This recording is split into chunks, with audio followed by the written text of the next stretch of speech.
अगर न्याय होता तो जेल गरीबों से नहीं, इन भ्रष्ट राजनेताओं से भरा होता। एक देश में दो दो कानून है यहाँ, गरीबों के लिए अलग, अमीरों के लिए और पूंजीपतियों के लिए अलग। दिल्ली हाई कोर्ट ने उन्नाव रेप केस के आरोपी कुलदीप सेंगर को जमानत दे दी, जो कि उम्र कैद की सजा काट रहा था। यह कोई मामूली आरोपी नहीं है, यह रेप का आरोपी जो जेल में सजा काट रहा था। मामला 4 जून 2017 का है, जब पीड़िता के साथ यूपी के बांगर मऊ के पूर्व भाजपा विधायक कुलदीप सिंह सेंगर ने कथित तौर पर बलात्कार किया था।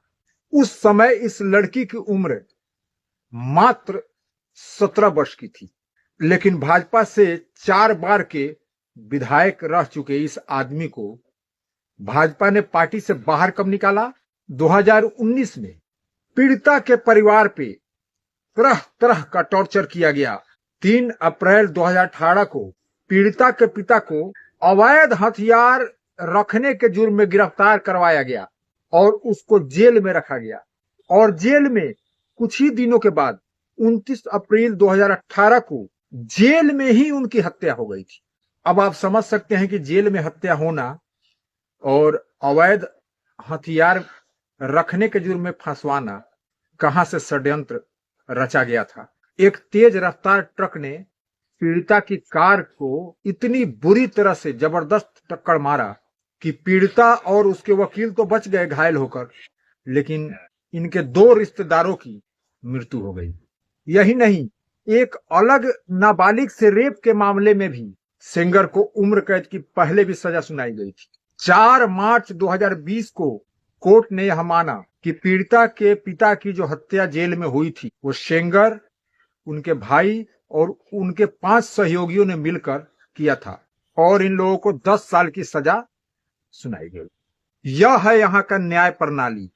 डराना, धमकाना, झूठे केस में फंसाना, गाड़ी पर हमला करवाना और अंत में ही जेल में ही हत्या करवाना।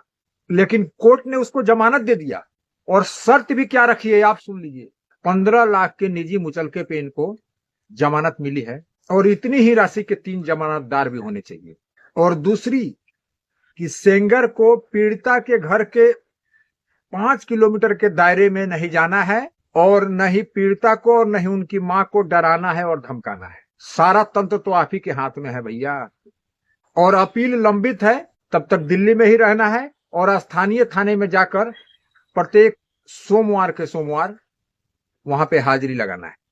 यही नहीं, इस वर्ष की शुरुआत में भी सेंगर को आंख के मोतियाबिंद के ऑपरेशन के लिए दिल्ली एम्स में कराने के लिए उनको जमानत मिली हुई थी। लेकिन आखिर भगवान और ईश्वर अगर कहीं है तो क्या कर रहा है जो इन पाखंडियों को ऐसे ऐसे आंख ही क्यों नहीं खत्म कर देता है, जो नाबालिगों पे गंदी निगाह डालते हैं अपने। अब बेचारी रेप पीड़िता इंडिया गेट पे धरने पे बैठी हुई है। इसी पर वो गीत जो बना था ना, ये अंधा कानून है, अंधा कानून है, अंधा कानून है, ये अंधा कानून है। मेरे एक छोटा सा इस वीडियो को आप देखिए जो मैं राजनेताओं पे बनाया था। यदि न्याय होता तो जेल गरीबों से नहीं, इन राजनेताओं से भरा होता। किसी गरीब इंसान को 100-200 रुपए के लिए कई सालों के लिए जेल, और नेता लोग करोड़ों का घोटाला करने के बाद भी मात्र 2 घंटे में बेल। इस वीडियो पर आप अपनी राय जरूर रखें और वीडियो अच्छी लगी हो तो प्लीज लाइक और शेयर करना ना भूलें। जय हिंद, जय भारत।